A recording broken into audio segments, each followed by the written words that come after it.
بسم اللہ الرحمن الرحیم۔ السلام علیکم ڈیئر اسٹوڈنٹس، امید ہے آپ سب خیریت سے ہوں گے۔ میں ہوں آپ کی اردو کی ٹیچر اور آج کا ہمارا SLO ہے مضمون نویسی۔ آج کے لیکچر میں ہم مضمون نویسی پر بات کریں گے اور میں آپ کو مضمون لکھنے کا طریقہ سکھاؤں گی۔ تو سب سے پہلے ہم مضمون کے لغوی معنی دیکھتے ہیں۔ مضمون کے لغوی معنی ہے ضمن میں لیا گیا یا وہ بات جو کسی تحریر کے اندر موجود ہو۔ انگریزی میں مضمون کو ایسے کہتے ہیں۔ اب ہم مضمون کے اصطلاحی معنی دیکھتے ہیں۔ تو ادبی اصطلاح میں مضمون سے مراد ایسی معلوماتی تحریر ہے جو زندگی کے حقائق اور مسائل پر ادبی انداز میں لکھی گئی ہو، یعنی کسی خاص موضوع پر اپنے دلائل، حقائق اور ذاتی آراء کو ایک خاص ترتیب اور لائق قبول زبان میں پیش کرنے کا نام مضمون نویسی ہے۔ مضمون کی کوئی طے شدہ لمبائی نہیں ہوتی۔ یہ چند سو الفاظ سے لے کر کئی صفحات پر محیط ہو سکتا ہے۔ اس کا بنیادی مقصد قاری کو کسی نظریے پر قائل کرنا، کسی معاملے کی وضاحت کرنا یا کسی موضوع پر معلومات فراہم کرنا ہوتا ہے۔ اب ہم مضمون کے حصوں پر بات کریں گے۔ تو یاد رکھیں مضمون کے 3 حصے ہوتے ہیں۔ یہ 3 حصوں پر مشتمل ہوتا ہے۔ پہلا حصہ تمہید یعنی آغاز کہلاتا ہے۔ دوسرا حصہ نفس مضمون اور مضمون کا تیسرا اور آخری حصہ خاتمہ یعنی اختتام کہلاتا ہے۔ تو اب ہم مضمون کے پہلے حصے یعنی تمہید پر بات کرتے ہیں۔ یہ مضمون کا سب سے پہلا اور اہم ترین پیراگراف ہوتا ہے۔ اس کا مقصد قاری کی توجہ حاصل کرنا اور اسے موضوع کا پس منظر بتانا ہے۔ مضمون کا آغاز ہمیشہ کسی اچھے شعر، قول، قرآنی آیت، حدیث یا کسی چونکا دینے والی حقیقت سے کیا جاتا ہے۔ یعنی تمہید یعنی آغاز جو ہوتا ہے مضمون کا، وہ اس کا ابتدائی حصہ ہوتا ہے جس میں موضوع کا مختصر تعارف پیش کیا جاتا ہے۔ مضمون کا دوسرا حصہ نفس مضمون کہلاتا ہے۔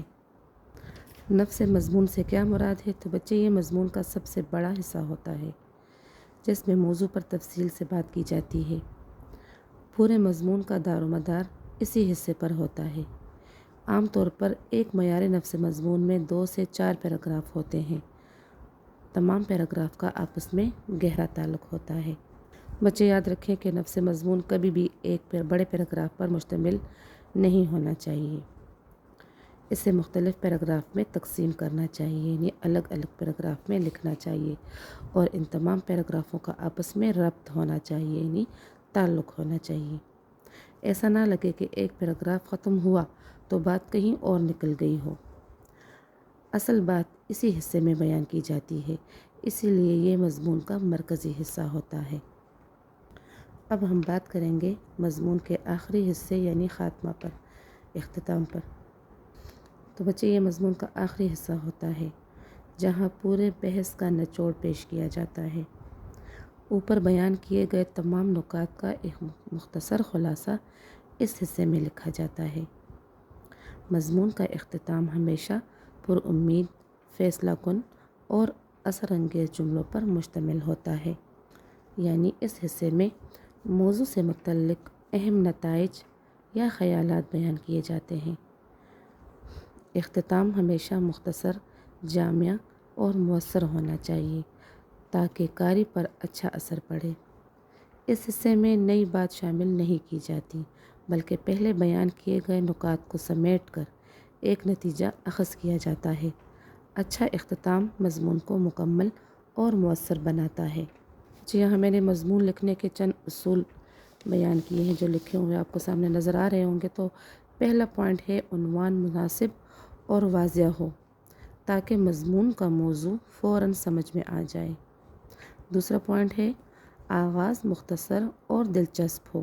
آغاز یعنی جو تمہید ہوتا ہے اس میں اس پیراگراف کو مختصر ہونا چاہیے اور دلچسپ ہونا چاہیے۔ مضمون کا مواد اور موضوع کے مطابق ترتیب وار ہو۔ یہ مضمون کے لیے جو مواد آپ لیں گے وہ موضوع کے مطابق ہونا چاہیے اور ترتیب کے ساتھ لکھا ہوا ہو۔ زبان سادہ اور عام فہم استعمال کی جائے، یعنی مضمون میں جتنی آسان زبان کا استعمال ہوگا قاری اتنا ہی پڑھنے میں انٹرسٹ لے گا۔ غیر ضروری باتوں اور تکرار سے پرہیز کیا جائے، مطلب کہ آپ نے جو مضمون لکھا ہے جس موضوع پر، اسی موضوع کو زیر بحث لایا جائے، موضوع کے علاوہ کوئی اور بات نہیں کرنی چاہیے۔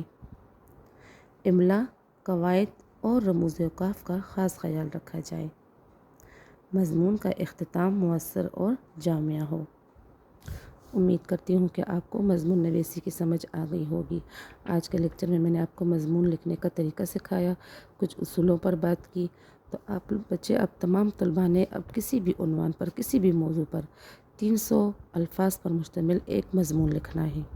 موضوع آپ اپنا ہی کوئی منتخب کر لیں اور آپ نے کم از کم 300 الفاظ پر مشتمل ایک مضمون لکھنا ہے پیراگراف وائز۔ اپنا بہت سا خیال رکھیے گا۔ اگلی ویڈیو تک کے لیے اللہ حافظ۔